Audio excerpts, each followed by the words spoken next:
For the first time in over 9 months, we have an actual football game to talk about. Texas beat Rice 37-10 on Saturday, and we discuss it on today's episode of Locked On Longhorns. You are Locked On Longhorns, your daily podcast on the Texas Longhorns. Part of the Locked On Podcast Network, your team every day.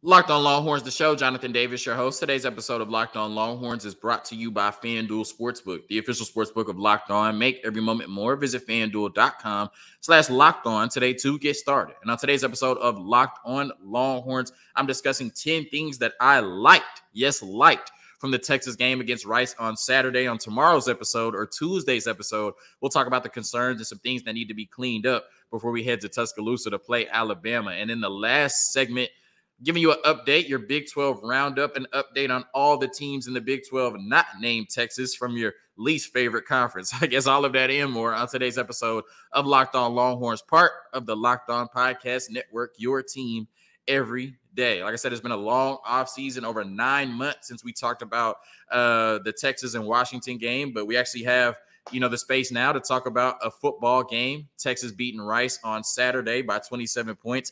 Good teams win, great teams cover. So we have to wait and see if this Texas football team will be a great team.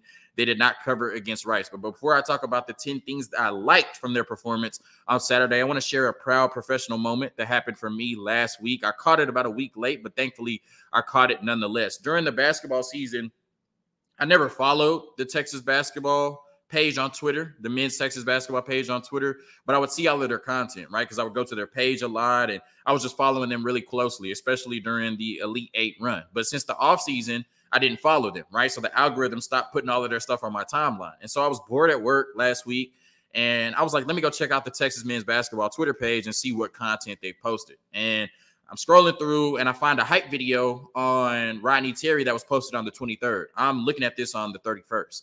And about 15 seconds into the video, I hear my voice. And I go, what? And so I rewind it and watch it again.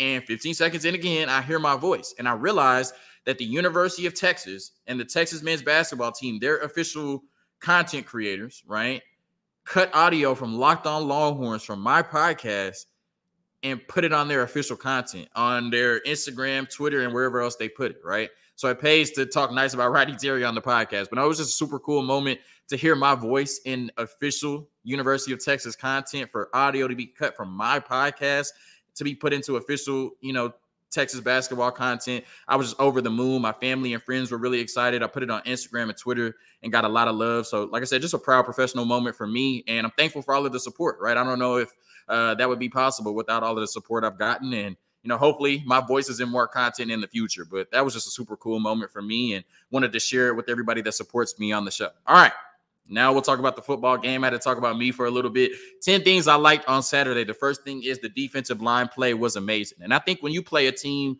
like Rice, you just have to physically overwhelm them, right? You are better than them. You are bigger, faster, and stronger than them. You have better athletes. It should show up on the field. You should step on the field and dominate a team like Rice. And I know that Rice is better than they've been in previous years. They have a 5-star in JT Daniels at quarterback, but Rice should not be able to compete on the same field as the University of Texas. That's just the reality, right? And I felt like the only unit that just physically overwhelmed the opposition in Rice on Saturday was the defensive line unit. And we've heard all offseason that the defensive line might be the best unit on this football team currently. After 1 week, I'll have to say they definitely validated that, right? So Rondre Sweat might have been the best player on the field. Just his ability to get to the backfield, get to the quarterback, and cause havoc up front. He was a monster. Byron Murphy, Vernon Broughton, Alfred Collins, and Barron Sorrell all jumped off my screen as well. And they're going to have a similar performance if Texas has a chance to beat Alabama on Saturday. But the defensive line was amazing. And like I said, I felt like they were the only unit. The defense as a whole was great, but the defensive line, from the first snap that Rice took, you knew that offensive line could not compete on the same field with our defensive line, and they manhandled them for 60 minutes, right? Like I said, the defensive line play was amazing. Shout out to Rondre Sweat and all of those boys. They jumped off my screen for 60 minutes on Saturday. The second thing that I liked was the play of Xavier Worthy, right? And we know that last year was a down year, but we expected him to be a lot better this season. We expected the offense to be a lot better, this season as a whole. And I love, Xavier Worthy coming off a down year talking about how he had to be better, right? As a leader, he had to be better mentally, spiritually and physically, and he had to mature, right? And, he had a lot going on, last year, a lot off the field, and then he broke his hand on the field, right? So naturally, you wouldn't see the best version of Xavier Worthy, but I expect we'll see that in 2023. And I think Xavier Worthy is just unguardable in true one-on-one coverage because of his speed and his explosiveness. A lot of times, you'll see a safety over the top, or you'll see him, somewhat being bracketed. But when he's in true one-on-one coverage, he's unguardable, right? If you try to cover him at the line of scrimmage, you don't get a good press on him. Of course, he's going to run past you. And if you play off of him, right, to try to prepare for that deep ball, then he can eat up all of that cushion underneath, and he has you off balance because at any point he can start and stop, cut, turn around, right, and make himself available to the quarterback. And you have to now catch up to him, right? And if you're off balance, he'll also make you miss in the open field. He's just unguardable when he's on, right? He's an underrated route runner. And like I said, he has the speed and quickness to make plays all over the field. And we saw that, right? An effortless 7-catch for 90-yard performance. And he would have had about 120, 130 yards. He had the one play where he kind of dropped it and tried to catch it between his legs, and they deemed that the ball hit the ground. And then he had another play where he caught the ball for like 20 yards, but he stepped out of bounds before he caught it. Like, so it would have just been an easy, effortless, 120, 130-yard performance, or should have been. And I wonder why we don't go to Xavier Worthy more often in that 10 to 20-yard range, right? It seems like we throw the ball to him a lot behind the line of scrimmage. And then, of course, we throw the ball to him a lot down the field, right? But it seems like really against the whole first quarter against Rice and a lot last year, just getting him in that intermediate area of the field one-on-one is really good offense for Texas. And it feels like Steve Sarkisian doesn't tap into that enough. Like to see that a little bit more in the Bama game and then moving forward this season, because it seems like easy money for Quinn Ewers and his Texas offense. The third thing that I liked on Saturday was, even though the play calling may have been a little bit vanilla, I don't think it was as vanilla as we convinced ourselves on Twitter, but it was vanilla, right? We will see a lot more against Alabama. We saw a good amount of motion and formation shifts. We were talking in our Texas content creator Twitter group chat, and Texas Homer was talking a lot in there, and he was saying these are, the basic principles and concepts of our offense. And a lot on Saturday, we'll talk about this more in depth tomorrow, it didn't feel like they were cleanly executing it, right? And so it's like, you want to be able to execute these against Rice because these are the core concepts you're going to use against Bama, Wyoming, Baylor, Kansas, Oklahoma. I'm not going to list the whole schedule, but you get the point, right? And so it's good that even though we were playing Rice, right, you still saw a lot of, those motion and those formation shifts, because those are core concepts of Steve Sarkisian's offense, regardless if you're playing Rice or Alabama. And even though the majority of the play calling was vanilla, I thought that the offense came out shakier than you expected. And so Steve Sarkisian felt like he had to scheme up a touchdown. And so the first touchdown, you had the fake rollout to the left by Quinn Ewers, and then he turns around, flips around, and kind of throws the ball in midair to Jonathan Brooks on the screen behind him, and he scores on the touchdown, right? So even though the play calling was vanilla, we saw a lot of the core concepts of the offense, motion and formation shifts. And I thought that Steve Sarkisian still got in his bag a little bit, just to let y'all know, right? Like, we're not going to use this against Bama, but we got some other stuff coming. I really like that screenplay to Jonathan Brooks, and it was effective because Texas scored their first touchdown of the season on it. The fourth thing I liked was Sark introduced more RPOs. This is something that we saw a lot at Alabama with Tua Tagovailoa, and we felt like we didn't see it the first year, but maybe Sark didn't have his quarterback, but we didn't see it a lot last year either, right? With the RPO game with Quinn Ewers, and with the young quarterback who's struggling, who maybe is not seeing the entire field like you would want him to at this point. I think the RPOs are a really good resource for a young quarterback in this offense, because it simplifies what he's looking at and it simplifies his reads, right? You only have two decisions to make in the RPO. You're either going to run it or you're going to pass it, right? You're going to put the ball in the running back's belly. If it's there, you're going to give it to him. If not, you have a quick, simple route across the middle that you could throw it. And I think we saw, the first play of the game was an RPO to Jordan Whittington. We saw a big slant across the middle that was an RPO to Jordan Whittington. I believe, don't quote me on this, I'm not 100% sure, but I believe the touchdown to A.D. Mitchell might have been on an RPO. But if not, that's kind of an RPO concept you can easily go to, with A.D. Mitchell being isolated on the right side and running a slant. And then Quinn Ewers scored a touchdown. It wasn't an RPO, but it was the read option, right? You read the defender, you either hand the ball to the running back or you run the ball yourself, which he did into the end zone. So obviously Quinn Ewers is still a young quarterback, and there's still at times where he doesn't look completely comfortable in the offense. And I think RPOs are a way to make him more comfortable. It gives him quick and easy reads, right? You're either going to hand the ball to the running back or you're going to throw it to, this receiver crossing across the middle. And it freezes the defense, right? It gives the defense something to think about. When you put the ball in that running back's belly, they have to at least respect it, right? And once they do that, that wide receiver should be coming open behind them. So love to see more RPOs in this offense. I think that's going to really benefit Quinn Ewers this year as he continues to progress and develop, giving him easy reads, giving him layups that will push the ball down the field and give you more scoring opportunities. And the fifth thing I like, the last thing that I'm going to say I like before we go into our first break, I thought the linebacker play was exceptional. And that was really key because you lost Mo Blackwell for 2 to 4 weeks. Probably won't see him until conference play, right? But Jalen Ford looked like the All-American he is, right? We know he's an All-American on the field, and we know he's an All-American off the field in terms of his leadership, his instincts, and his preparation. You saw all of that just on display on Saturday. Jet Bush was very active, right? And we know we're going to have to rely on him at least temporarily while Mo Blackwell is out and you're progressing some of your younger players. But I thought Jet Bush, like I said, was very active and very productive on Saturday, albeit against Rice. David Bender, there were some plays where you kind of scratched your head, but for the most part, he made some nice plays around the line of scrimmage, and you saw that athleticism and just that drive, that physical nature that David Bender has. And I thought Anthony Hill kind of showed up and showed out in his first game, right? Not a ton of plays, but you saw his pass rush impact, how explosive he can be coming off the edge. And we know he's a natural in terms of playing the linebacker position and shutting down the run game. So I thought that was another unit that I was extremely impressed with, just the defense as a whole. I thought the defensive line was kind of a step above everybody else, but you have to say that the linebackers and the DBs played exceptional football on Saturday as well. So those are the first 5 things I liked. A quick word from our sponsors, and I got 5 more, right, to talk about from this Texas football team's performance on Saturday.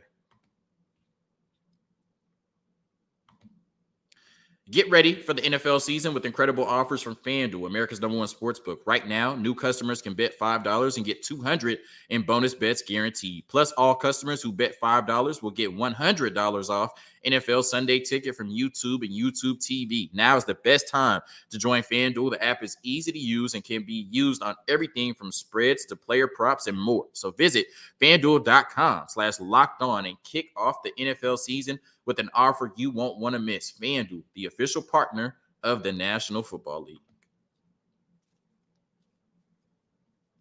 All right, so we're sticking with the defensive side of the ball. The 6th thing I liked from Texas' performance on Saturday was I really liked the coverage on the back end. JT Daniels, he's at Rice, and I know he hasn't had the career that most people thought he would. Even though he won a national championship, I always got to give him his flowers.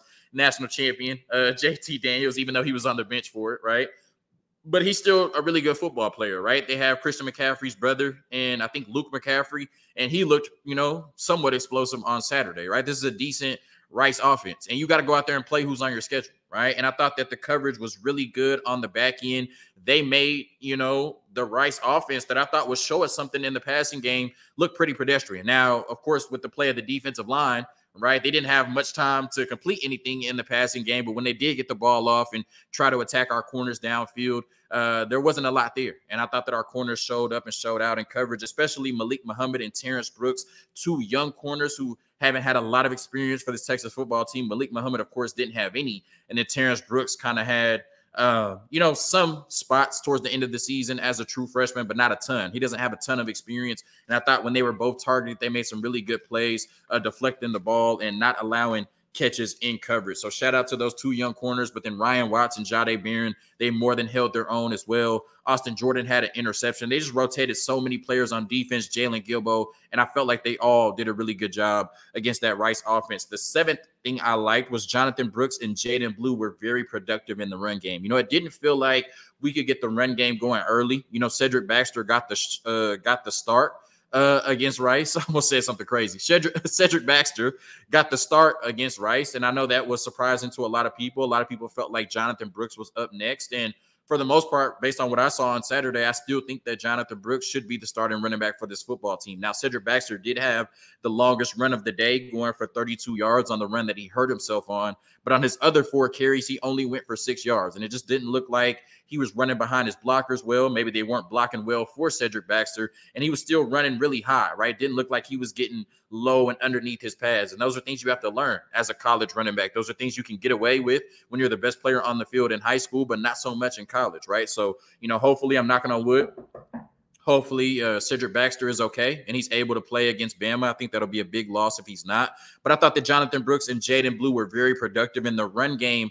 Took that next step when they got in the game and got the majority of the touches, 22 carries for 107 yards combined between the two. And I think if the offensive line would have put forth a better effort, then I think they could have had more production in the running game. The eighth thing I liked was the defensive depth was noticeable. At least 25 players played on that side of the ball. Remember, there are only 11 starters, right? At least 25 players played on the defensive side of the ball. And to my eye, there was absolutely no drop-off, right? Like, I couldn't tell when, the backups were in there or when the starters were in there until the end of the game when they gave up that touchdown, right? But if Jalen Gilbo was in there or if Derek Williams, the true freshman, was in there, Anthony Hill, Austin Jordan, whoever, right? Jet Bush, it didn't matter, right? It felt like the defense was flying and giving that Rice offense hell no matter who they put in. And like I said, for 25 players at least, right? For at least 25 players on the defensive side of the ball to get snaps and for them to have a dominant performance for 60 minutes just tells you how well coached they are on the defensive side,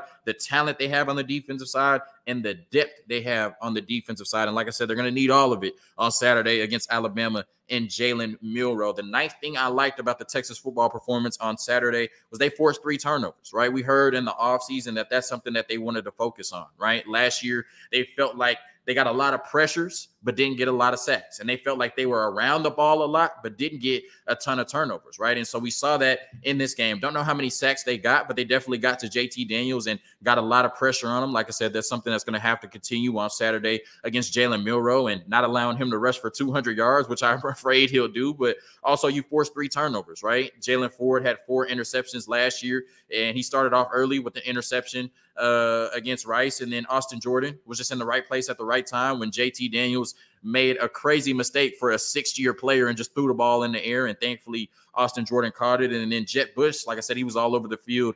He recovered a fumble as well. So if we're talking about, sacks and turnovers needing to be key components for this defense this year to be as good or better than they were in 2022. They started off on the right foot, right? They came out, made sure they got to the quarterback and got JT Daniels on the ground, and they forced 3 turnovers from a team that isn't that good. And to beat a team like Alabama, you're probably going to have to force a few turnovers next week on the road as well. And my last thing, it may seem trivial, right? But we're going to need it at some point. We didn't really need it on Saturday, even though we had a few more of them than I would have liked, right? But at some point, it's going to come down to the wire. You're going to need Burt Auburn to either win or clinch or seal a game for you, right? And I thought that he was really good on Saturday. Special teams, right? They don't necessarily always win you games, but they very well can lose you a game, right? He was 3 for 4 on kicks, 4 for 4 on extra points, and the only kick he missed was Steve Sarkisian getting Q, and he tried a 56-yarder, right? I don't even think he would try a 56-yarder from Burt Auburn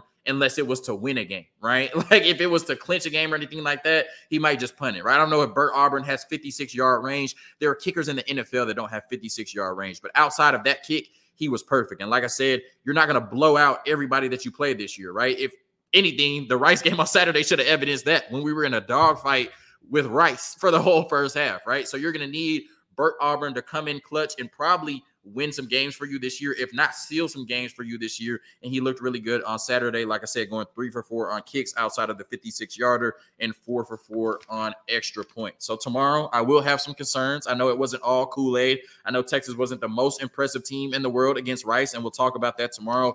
But the first time that we talk about football, an actual football game in over 9 months, I had to drink some Kool-Aid. We're back. Like football, not Texas, but we're back, right? And there were 10 things that I really liked, on Saturday. I might have 15 that I didn't like tomorrow, though. A quick word from our sponsors, and then our Big 12 roundup telling you what happened to the other teams in your least favorite conference over the weekend.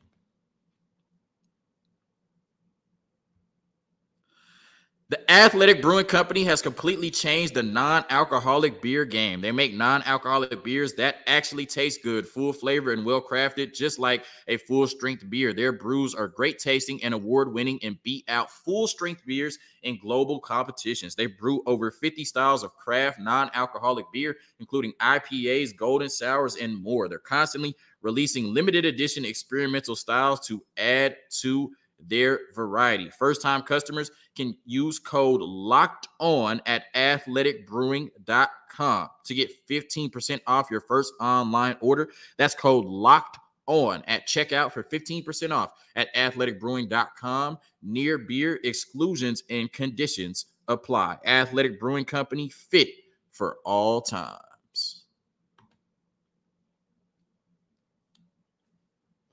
All right, here goes nothing. The Big 12 roundup from over the weekend. You know what Texas did, beating Rice 37-10, but you may not have had the opportunity to see what else happened in your least favorite conference, the Big 12. So we're going to start with Texas Tech, who, Brett Yormark was hyping up the Brett Yormark Bowl, and they were big and mighty, and everything runs through Lubbock. And, of course, they lose to Wyoming the first game of the season. Look, I'm not going to take this opportunity to clown Texas Tech based on what Brett Yormark did last week. Joey McGuire has talked all this trash about Texas only winning Olympic sports. And what did he say last year during the game? We knew if we punched them in the mouth, eventually they would fold. Like, all that trash talking is cool. You know what I'm saying? And they lived up to it last year. They beat Texas. They beat Oklahoma. I think they beat Ole Miss in their bowl game, right? So he backed up all of the trash talk. But like Shannon Sharp says, you have to update your resume. And what you did in 2022 does not mean anything in 2023. And it looks like the Texas Tech football team was still hungover from 2022, because in their first game in a season where they have outside Big 12 championship expectations, I wouldn't expect Texas Tech to make it. I wouldn't expect Texas Tech to win it. But if they did, I wouldn't be extremely shocked. There's a lot of people that are really high on this football team. And in your first game, you go out and lose to Wyoming. And, oh, yeah, now you have to play Oregon on Saturday, who just won 81-7, I believe, right? So, Texas Tech talked all that trash in the offseason, how the conference runs through Lubbock, how recruiting runs through Lubbock, and now there's a very real possibility that on Sunday they'll be an 0-2 football team. Wyoming. They lost to Wyoming. Update your resume, Texas Tech. Baylor, they lost to Texas State. Shout out to my alma mater. I saw all of my old classmates posted Texas State beat Baylor. I'm like, we beat Baylor? And I don't know if this is, I should praise Texas State or I should say, what's up with Baylor? Like, obviously, Baylor should never lose to a team like Texas State. Texas State does have a new coach. They did bring in like 40 new transfers. So this is a completely different team, right? And this looks like there's going to be a team that's for real, right? And dominating the conference they're in. I believe the Sun Belt, right? I went to Texas State. I don't even know. That's how bad they were in football when I was there. But still, as improved as they are, as competent as they might be now, Baylor should not be losing to a team in Texas State. And this just gives me all the confidence in the world that Texas is going to beat Baylor pretty bad when we play them in 3 weeks. If we get our shit together, let me knock on wood. Colorado and TCU, I'm not going to clown TCU like everybody else is. It's clear that Colorado is just a good football team, right? And it's clear that Colorado had no business being 21-point underdogs by the time this game kicked off, right? TCU lost a lot of talent, and I think they're still going to be a really good football team. They still put up 42 points, and their quarterback, Chandler Morris, was not even on the same level as Shadir Sanders. They missed like 2 field goals, had multiple turnovers. So I think this is a game, even with how well Colorado played, TCU should have won, right? But their quarterback just could not match what Shadir Sanders did. I think if they have Max Duggan, they easily win this game. Or maybe not easily, but like at least by 10 points, right? So I think TCU will still be good. I still think they'll go 8-4, maybe 9-3 this year, 7-5 on the low end. But I think this is a game where we should give Colorado credit. We should give Coach Prime, Travis Hunter, Shadir Sanders, and the rest of that roster credit rather than trying to criticize or clown TCU. TCU is a really good team, but on Saturday, Colorado was just a little bit better, right? Sometimes it happens like that. That's why you let the pads do the talking, Joey McGuire. Houston, I thought this was a really good win, beating a very formidable UTSA team that brought back a lot of talent from last year. This was the same UTSA team that was up 17-7 on Texas, right? And a lot of people have picked Houston to be one of the down teams in the Big 12. People have picked Houston to be worse than West Virginia this year, which is crazy to me, but whatever. I have a lot of faith in Houston. I live in Houston, so maybe I'm a little bit biased. And I thought they got a good win. They were home underdogs to UTSA, but won by 3 points. So, that's a good win for them. Oklahoma probably was the most impressive team in the Big 12. I'm not ashamed to say it. They beat Arkansas State 73-0. I know Arkansas State is not a team to write home about, but they were impressive, right? They scored 73 points, and I don't care who you're playing. If you can hold a team scoreless for 60 minutes, that's impressive for me.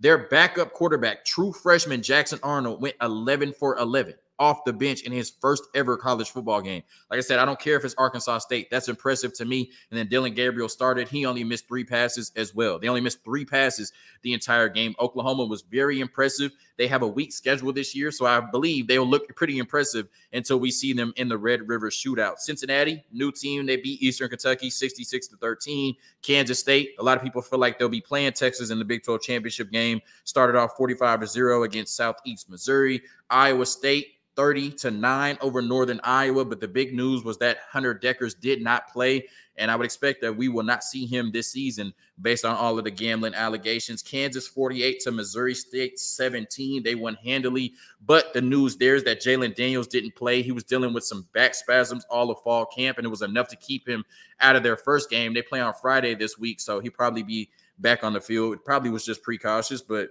once again, he didn't play in the first game, and he was the preseason pick to win Big 12 Offensive Player of the Year. UCF beat Kent State 56-6.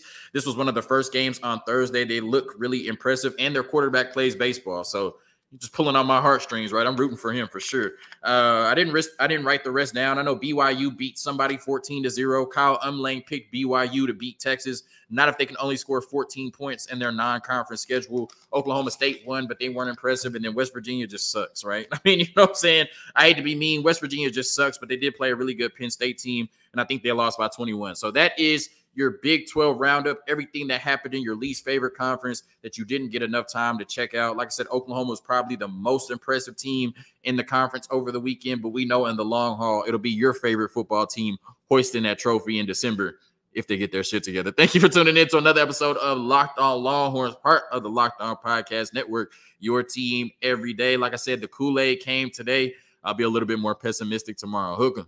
Peace.